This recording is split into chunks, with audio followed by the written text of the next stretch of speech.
یہ دارالقرآن حضرت زہرا نولری کی طرف سے 5 سال سے منعقد ہو رہا ہے، جس کو فیمیلز نے آرگنائز کیا اور جس میں ہماری خواہران اطراف سے اور مختلف علاقوں سے بڑھ چڑھ کر حصہ لیتی ہیں، اور یہ در واقع انسانیت کی خدمت کا بہترین ذریعہ ہے۔ یعنی خون کا ہدیہ دینا انسانیت کی خدمت کے لیے ایک بہترین طریقہ ہے، اور در واقع لبیک ہے شہدائے کربلا کی دعوت پر، در واقع لبیک ہے دین کے ان رہنماؤں کی دعوت پر کہ جنہوں نے اپنی جان کا نذرانہ دے کر انسانیت کو نجات دی۔ اور دراصل یہاں پر یہ تجدید بیعت ہے اپنے شہید رہبر شہید امت کے ساتھ، کہ جنہوں نے اپنی جان کا نذرانہ دیا اور جنہوں نے اپنی جان کا نذرانہ دے کر اسلام کو نئی اور تازہ حیات بخشی۔ یہاں پر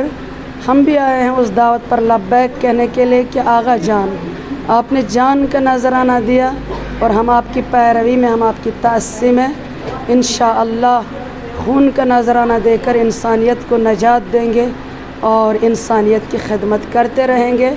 اور قرآن کی اس آیت پر بھی لبیک کہتے رہیں گے، وَمَنْ أَحْيَاهَا فَكَأَنَّمَا أَحْيَا النَّاسَ جَمِيعًا۔ جس نے ایک انسان کو نجات دی وہ اس نے عالم انسانیت کو نجات دی۔ میرا نام سعیدہ شکیل ہے، میں ناربل سے بلانگ کر رہی ہوں، سنی برادری سے ہوں۔ یہ کوئی بید باو نہیں ہے، شیعہ ہو یا سنی ہو، ڈونیشن تو کرنا ہی کرنا ہے، یہ لائف سیونگ پروسیس ہے، یہ کرنا ہے، اس میں کوئی ذاتی وغیرہ واد کا مسئلہ نہیں ہونا چاہیے۔ یہ ڈونیشن ہے، لائف سیونگ ہے، پتہ نہیں کتنوں کے کام آئے گا، کسی کی زندگی بچ سکتی ہے، اس میں یہ کہیں نہیں ہے۔ جن کے نام پہ دیا ہے مولا یہ قبول فرمائے، راضی رکھے۔ تبوں کو آگے آنا چاہیے، یہ نہیں رکھنا چاہیے یہ ان کا ہے یہ ان کا ہے، ہم کیوں آئے، آگے آؤ، لوگوں دوسروں کی زندگیاں بچاؤ۔ بہت پہلے الٹریسی کی وجہ سے خواتین آگے نہیں آ رہی ہے، اب زمانہ بدل گیا ہے، خواتین نے بھی پڑھنا سٹارٹ کیا ہے، تو ان کی وہ جاگرت ہو گئی ہے اپنے یہ ذمہ داریوں کے پرتی، اب وہ آگے آ رہی ہے۔ ان کا اب کوئی یہ جو متس پال رکھے ہیں، مسکنسیپشنز پال کے رکھے ہیں، اب ان کا کوئی ویلیو نہیں ہے، بس اتنا یہ ہے کہ جو بھی ہو آگے بڑھنا ہے، لوگوں کی زندگیوں کو بچانا ہے۔ سب سے پہلے میں بول رہی ہوں، جس نے اپنے ضمیر کو مار دیا نا، وہ کوئی انسان انسان نہیں رہتا ہے۔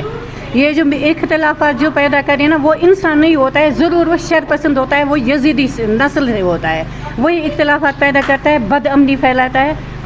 باقی وہ کچھ بھی نہیں ہے، کوئی یہ نہیں۔ بولا تھا انہوں نے شیعہ سنی بھائی بھائی، میں بول رہی ہوں کہ بھائی سے بھی بڑھ کر اگر کوئی رشتہ ہے تو وہ اپناؤ، یہ مت رکھو، یہ شیعہ سنی مت رکھو، یہ کہیں ہے ہی نہیں۔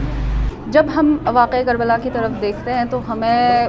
بہت سارے انسانی اقدار نظر آتے ہیں، جیسے شجاعت، انسانیت، ایثار، فداکاری۔ انہوں نے ایک بے مثال سٹینڈرڈ کھڑا کی، انہوں نے ایک مثال قائم کیا، اور انہوں نے اپنا سب کچھ اس چیز کے لیے قربان کیا، ہمیں دکھانے کے لیے، ہمیں سکھانے کے لیے۔ جو کربلا میں ہوا اس کو بدل نہیں سکتے، اس کو چینج نہیں کر سکتے، بٹ ہم ضرور آج خون کا عطیہ دے کے، خون کا نذرانہ دے کے کسی کی زندگی کو بچا سکتے ہیں، کیونکہ امام حسین علیہ السلام کے فالوور، امام حسین علیہ السلام کے ایک ماننے والے کے حیثیت سے ہمارے اوپر یہ ذمہ داری ہے کہ انہوں نے جو ہمیں اقدار سکھائے ہیں، انہوں نے جو اقدار ہمیں دکھائے ہیں کربلا کے شکل میں، ان کو ہم جاری اور برقرار رکھیں۔ آج 25 محرم الحرام ہے، شہدائے کربلا کی یاد کا دن ہے، جنہوں نے انسانیت کی حفاظت کے لیے اپنی جان قربان کر دی۔ انہیں شہداء کو یاد کرنے کے لیے آج نولری ملک محلہ میں دارالقرآن حضرت زہرا سلام اللہ علیہا نے وومنز بلڈ ڈونیشن کیمپ کا اہتمام کیا ہے۔ ہمارا مقصد یہ ہے کہ کربلا کا سبق اس خون کے عطیے کے ذریعے آگے بڑھائے اور کسی مجبور کی زندگی کو بچانے کا سبب بنے۔ شکریہ۔ عورتوں کو بھی بہت زیادہ ضرورت ہے آگے آنے کی، تاکہ وہ ہر کسی مرحلے میں اسلام کی دفاع کے لیے کھڑی ہو جائے، اور ان میں سے ایک مرحلہ یہ بھی ہے کہ اگر کہیں پہ ہمارے خون کی بھی ضرورت پڑے تو وہ اس کے لیے بھی ہم پیچھے نہ ہٹے، بلکہ ہم خون دینے کے لیے بھی تیار رہے۔ اس لیے یہاں پہ آج یہ دارالقرآن حضرت زہرا نولری کی طرف سے جو ہر سال یہ بلڈ ڈونیشن کیمپ منعقد ہوتا ہے، تو ہم ہر سال اس میں پارٹیسپیٹ کرتے ہیں اور اس سال بھی یہاں پہ آئے ہیں تاکہ ہماری وجہ سے بھی ہو سکے. تو اگر ہم کسی اور لحاظ سے نہیں تو اس لحاظ سے اپنے خون کی وجہ سے کسی کی کوئی مدد ہو سکے اور کسی کی جان بچا سکے.